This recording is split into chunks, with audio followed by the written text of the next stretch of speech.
Hello everyone, সবাই নিশ্চয়ই খুব ভালো আছো। আবার একটা নতুন ব্লগ নিয়ে চলে আসলাম। আজকের ব্লগেও থাকছে প্রচুর টুইস্ট আর আমার 1 বছরের মেয়ের যে কত বুদ্ধি হয়েছে আর ওর যে কত ছোট ছোট দুষ্টুমি, আজকে সবটা তোমাদের সাথে শেয়ার করব। আর সাথে তো থাকছে আমার ডেলি লাইফস্টাইল। তো আশা করছি ব্লগটা তোমরা খুব এনজয় করবে। তো ব্লগটা পুরোটা দেখতে থাকো, স্কিপ না করে।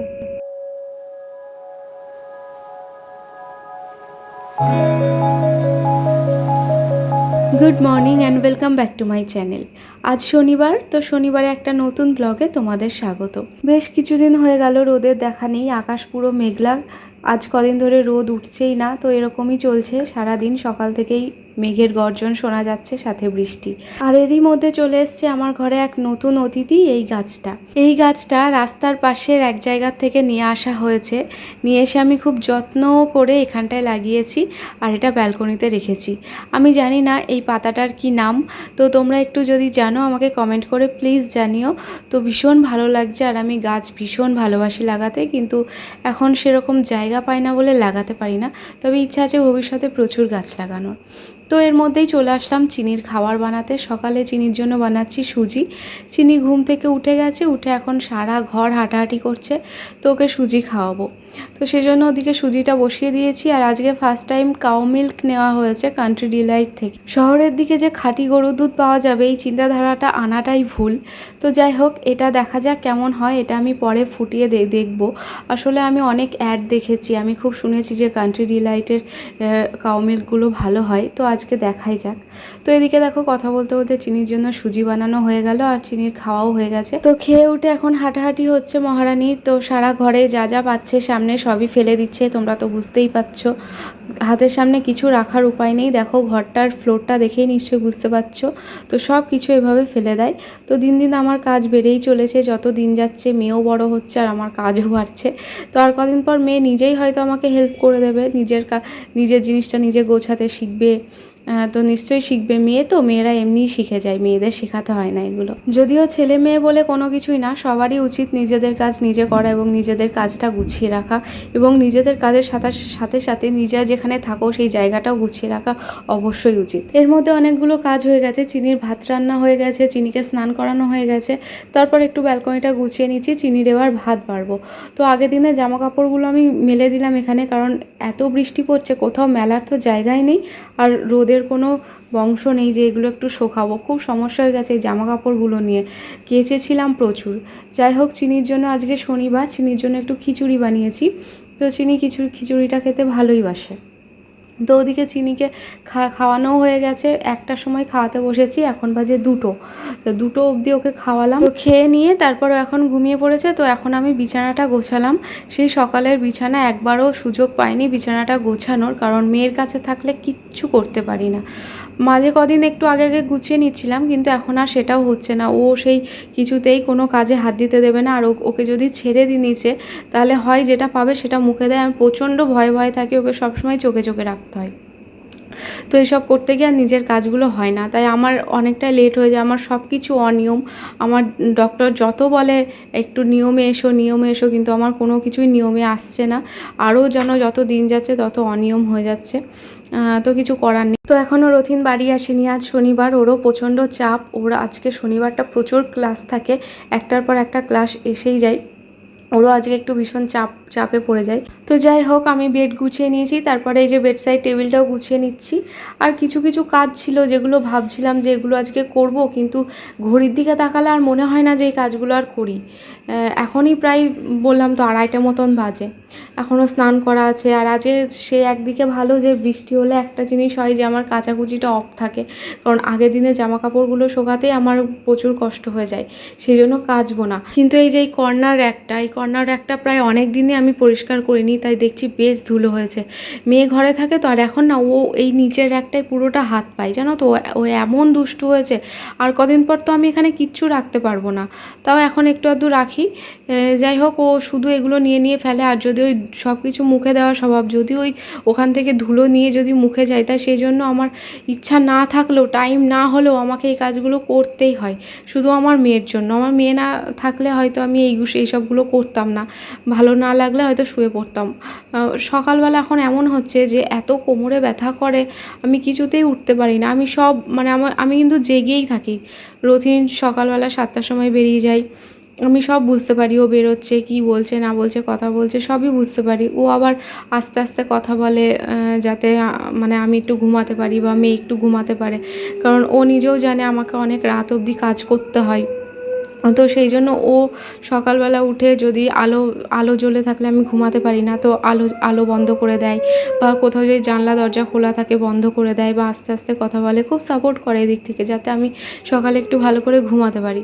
কিন্তু এখন এমনই হচ্ছে, আমি না সেই ভোরবেলা ঘুম ভেঙে যাচ্ছে কিন্তু সব শুনতে পাচ্ছি, আশেপাশে কি হচ্ছে, কথা বলছে না বলছে সবই কানে আসছে, কিন্তু বিছানাটা ছাড়তে পারি না, এত কোমরে ব্যথা করে। তো যাই হোক, দেখো আজকে আমাদের ড্রয়িং রুমের অবস্থাটা দেখো।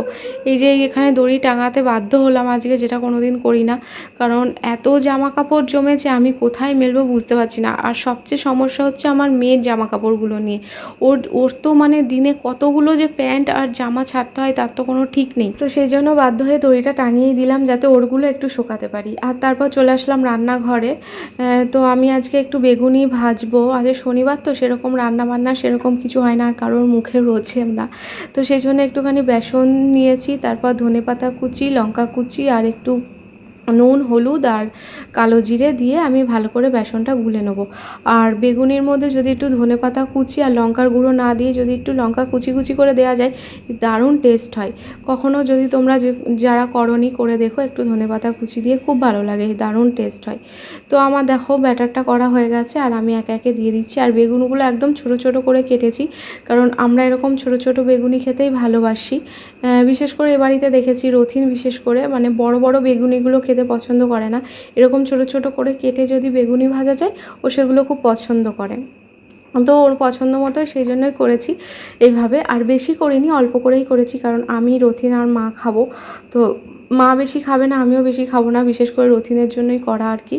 তো ওদিকে বেগুনিটা ভাজতে ভাজতে আমি এদিকে মার জন্য খাবার বাড়ছি। মার খাওয়ার টাইম অনেকক্ষণ আগেই হয়ে গেছে। মাকে 2টো থেকে 2:30টার মধ্যে মাকে খেতে দিয়ে দিই প্রতিদিন, কিন্তু আজকে একটু দেরি হয়ে গেল। আজকে প্রায় 2:45 বাজে এখন।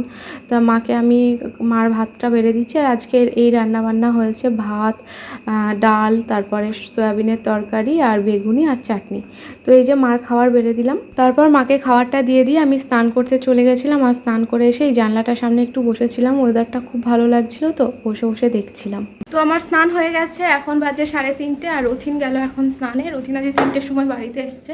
তো এবার আমরা দুজনে খাবো। আর চারিদিকে এই জামা কাপড়গুলো দেখে না আমার না এত অস্বস্তি লাগছে, ভালোই লাগছে না। মানে কবে যে একটু ঝলমলিয়ে রোদ উঠবে, আর এই নিম্নচাপটা যে কতদিন থাকবে আমার আর ভালো লাগছে না। চারিদিকে শুধু অন্ধকার অন্ধকার, মানে মেঘলা হয়ে থাকলে লাইট জ্বালালেও যেন ঘর অন্ধকারই হয়ে থাকে, কেমন একটা অস্বস্তিকর লাগে কেমন একটা।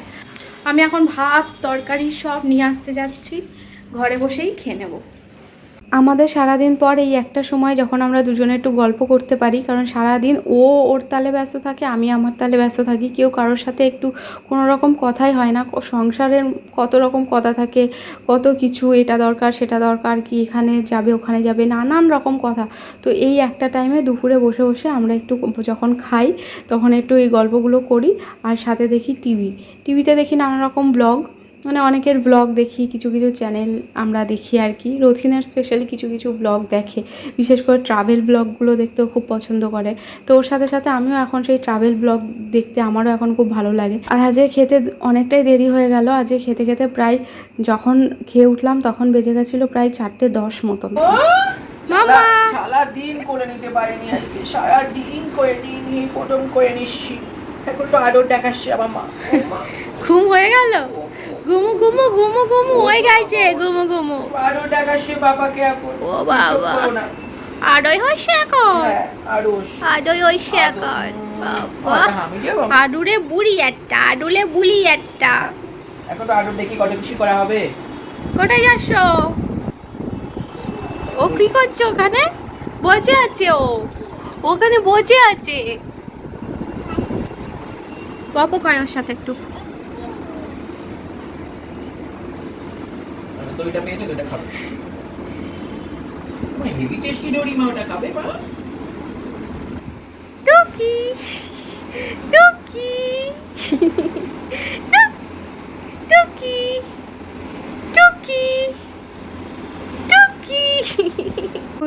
এখন বাজে রাত 8টা। আর চিনিকে খাওয়ালাম, চিনিকে স্যালাড খাইয়ে একটু ঘরে রেখে আসলাম। আর তোমাদের সকালে দেখিয়েছিলাম না যে এই যে দুধটা, এই কান্ট্রি ডিলাইটের এই দুধটা তোমাদের দেখিয়েছিলাম। তো এই দুধটা নিয়ে আমি ইউটিউবে অনেক ব্লগারদের দেখেছি অনেক রকম অ্যাড দিতে, অনেক রকম কিছু দেখেছি, অ্যাড দেখেছি, অনেকের মুখে অনেক কিছু রিভিউ শুনেছি। তো আমি আর কখনো এই দুধটা মানে আমাদের বাড়ি এই ফার্স্ট টাইম আসলো, কখনো ব্যবহার করিনি। তো শুনেছি এতে মোটা সর ওঠে, অনেক কিছু শুনেছি।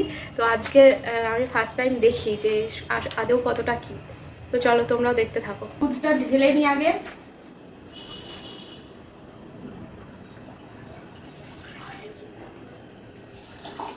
জাল দেব, বেশ কিছুক্ষণ ধরে জালটা দিয়ে দেবো।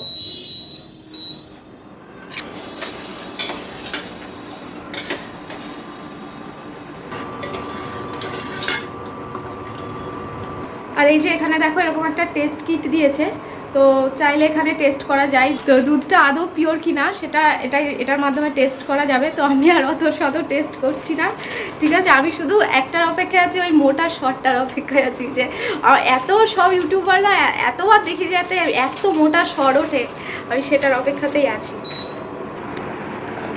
তো দুধ কিন্তু এদিকে ফোটা শুরু করে দিয়েছে, এই যে দুধটা ফুটছে, এখনও উতলায়নি, পুরোপুরি ফুটে গেছে। এবার দেখো দুধটা পুরো উতলে যাওয়ার মতো হচ্ছে। এবার আমি ফ্লেমটা কমিয়ে দেবো, নাহলে দুধটা পড়ে যাবে। তো দুধটা তো অনেকক্ষণ ফোটালাম, এবার ঢাকা দিয়ে রেখে দিয়েছি। এবার দেখি ওই শর্টটা ওঠার অপেক্ষায় আছি।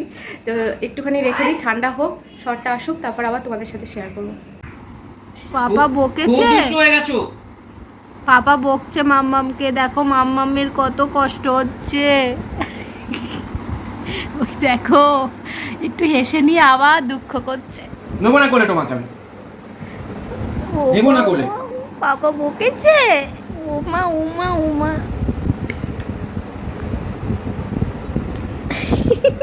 এ কি বুদ্ধি, এ কি বুদ্ধি হয়েছে।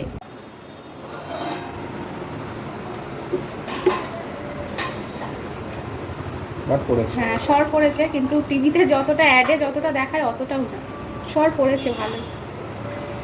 দুধটা ভালো ঘন বললাম, আর দুধটা ঘন আছে, ভালোই, খারাপ না। দেখতেই তো পেলে, বেশ মানে অতটা মোটা সর ওঠেনি, তবে সর উঠেছে, ঠিক আছে। এমনি সব দুধেই সর ওঠে, গরুর দুধ ফোটালেই জাল দেওয়ার পরেই যদিও সর ওঠে। তো এই দুধটা প্যাকেটের গায়ে লেখা ছিল দামটা, যে দেখলাম 45 টাকা 50 পয়সা লেখা ছিল, কিন্তু আমাদের মেম্বারশিপ আছে বলে আমাদের সেটা 26 টাকা নিয়েছে। বাড়িতে এসে হোম ডেলিভারি দিয়ে যায়। তো এই হলো ব্যাপার।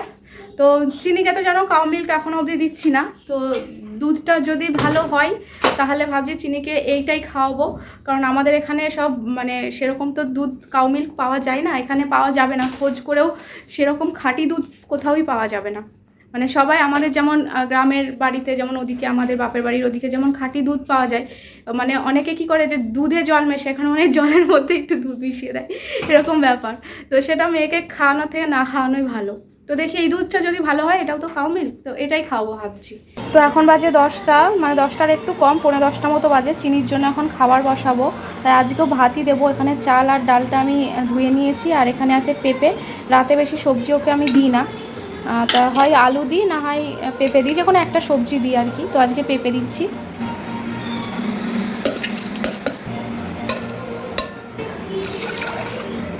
কিছুদিন ধরে রাতের খাওয়াটা নিয়ে খুব সমস্যা করছে, অন্য কিছু খেতে চাইছে না। কত রকম কিছু ট্রাই করছি খাওয়ারের জন্য, ওটস ট্রাই করছি, মুখে দিচ্ছে না। মানে অন্য সময় খাচ্ছে, রাতে খাবে না। রুটি, দুধ রুটি খাবে না, সুজি খাবে না, খাবে শুধু ভাত, ভাত ছাড়া অন্য কিছু খাবেই না। তো সেই জন্য আমি এই কয়েকদিন ধরে রাতে ভাতই দিচ্ছি ওকে আমি। মাম্মাটা কোথায়? আমার মাম্মা কি করছে? ইয়ে বাবা, পাপা আটকে রেখে দিয়েছে তোমাকে। সেই রবি ঠাকুরের লক্ষণ রেখার মতো, কোনোভাবেই তো আমার মা বেরোতে পারবে না এখান থেকে। বলো রেল গেট পড়েছে এখন। যা, পাপা আটকে দিয়েছে, সব দিক থেকে আটকে দিয়ে যাও মাম্মাটাকে। মাম্মাটা চুপ করে বসে আছে। ও মা, মা হয়ে গেছে তো ভাত বসানো, এবার তোমার কাছেই থাকবো। বলো আড়ি দিয়ে দিয়েছি তোমাকে। কি রাগ করেছে দেখো আবার মাম্মা আমার ওপর, নাক কইছে। আমি কাঁদি তাহলে? কাঁদবো? ও মা একটু কেঁদে দেবো তাহলে? তুমি আমার ওপর রাগ করছো এরকম করে, তাকাবেই না। আমার মামাম খেয়ে দিয়ে একদম ফ্রেশ হয়ে নিয়েছে, এখন একটু সাজুগুজু করেছে, ক্রিম মেখে একটু চুলটাও আঁচড়ে নিয়েছে, একদম লক্ষ্মী মেয়ে হয়েছে। একটু জল খাবে? আচ্ছা খাও খাও খাও। ওই দেখো আমার মা একা একা জল জল খায়, খেয়ে নাও, খাও খাও মা, খাও খাও। হ্যাঁ আমার লক্ষ্মী, আমার লক্ষ্মী না। ফেলছো কেন? আবার জামা চেঞ্জ করতে হবে। যা আবার চেঞ্জ করে চলে এসছে চিনি, ওই জামাটা জল খেতে গিয়ে ভিজিয়ে দিল। আর এখন দেখো মাথাটা কি সুন্দর করে চুলটা আঁচড়ে দিলাম, আবার নিজে কেরামতি করছে। সব কিছু নিজে নিজে করবে, জল খাবে, সাজবে। সাজের কি বাহার হয়েছে আমার মেয়ের এখন। ওই যে চুল আঁচড়াতে আঁচড়াতে চলে গেল, একা একা ক্রিম মাখবে। বাবা সুন্দর করে আঁচড়ে দিলাম তো পছন্দ হলো না, আবার কি করলো দেখো। কি এরকম নাচ করতে করতে চুল আঁচড়াই, একা একা টিপ পড়বে, একা একা ক্রিম মাখবে, একা একা চুল আঁচড়াবে। বাবা আমার মেয়ে কত কাজের। তুমি এবার পাপার কাছে বসো, এবার আমি খেয়ে নিই। তোমাকে তো খাইয়ে দিলাম, পাপাও খেয়ে নিয়েছে। থু থু ভরত থু, আমি বলবো না, জোরে করে বলে আমি ফেলে দাও। থু, যাও পাপার কাছে যাও। চলে আসো, চলে আসো মা। চলে গেলাম আমি খেতে, টাটা মাম্মা, টাটা টাটা।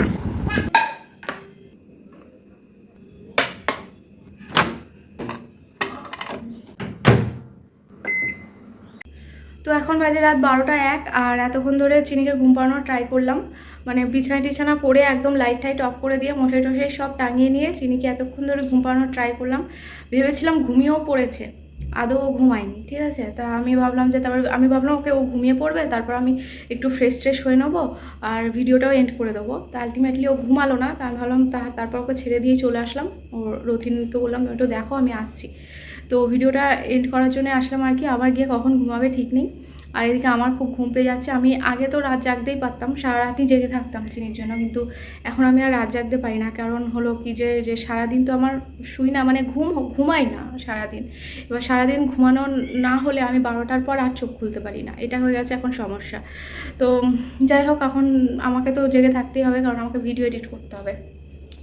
তো আজকের মতো ভিডিওটা এখানে শেষ করে দিচ্ছি, আবার একটা নতুন ব্লগের সাথে দেখা হবে। তোমরা সবাই ভালো থেকো, সুস্থ থেকো, আর ভিডিওটা ভালো লাগলে কিন্তু লাইক কমেন্ট শেয়ার করতে ভুলো না। Bye, good night.